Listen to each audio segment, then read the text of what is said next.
अपन channel SCS Mithila के करू subscribe और बेल बटन जरूर दबा दिया ताकि हर खबर सबसे पहले पहुंचे अहां तक। नमस्कार, अहां सब देख रहा छी एससीएस मिथिला। हम छी कमलेंद्र झा और खबर के शुरुआत करी और बात करी अयोध्या में भगवान श्री राम के भव्य मंदिर निर्माण के बीच भगवान रामलला के प्राण प्रतिष्ठा कार्यक्रम आज संपन्न भेल। प्रधानमंत्री नरेंद्र मोदी मुख्य यजमान छला और उनके हाथ से भगवान के अंतिम प्राण प्रतिष्ठा के जे मतलब प्रक्रिया होइत अछि वो पूर्ण भेल। ओहि दौरान गर्भगृह में आचार्य और संत के अलावे प्रधानमंत्री नरेंद्र मोदी, आरएसएस प्रमुख डॉक्टर मोहन भागवत, उत्तर प्रदेश के राज्यपाल आनंदीबेन पटेल और मुख्यमंत्री योगी आदित्यनाथ समेत कई संत और ज्योतिष सब मौजूद छला, जिनका उपस्थिति में, जिनका संरक्षण में, जिनका देखरेख में ये पूरा प्राण प्रतिष्ठा कार्यक्रम संपन्न भेल। एहि प्राण प्रतिष्ठा कार्यक्रम के उल्लास पूरा देश दुनिया में अछि। दरभंगा में भी कई जगह जुलूस निकालल जा रहल अछि, कतौ कीर्तन भऽ रहल अछि, कतौ अष्टजाम भऽ रहल अछि, कतौ रामधुन चलि रहल अछि। मतलब अजब उत्साह देखल जा रहल अछि। सड़क पर नौजवान सब जय श्री राम के उद्घोष से पूरा इलाका के गुंजायमान केने छथि।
आगे हुए यानी कि KM टैंक कन्हैया मिशन पोखर शिव मंदिर तक जाएगी, वहाँ तक जाएगी।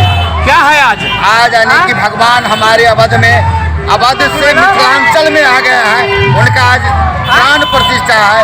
500 वर्ष के बाद हम लोग जो इंतजार में थे, उस इंतजार का घड़ी आज हम लोगों का शुभकामना और मंगल भवन अमंगलहारी, जो अमंगल है उसको मंगल करने के लिए हमारे पुरुषोत्तम राम मर्यादा राम आज हमारे मिथिलांचल में आ गए हैं।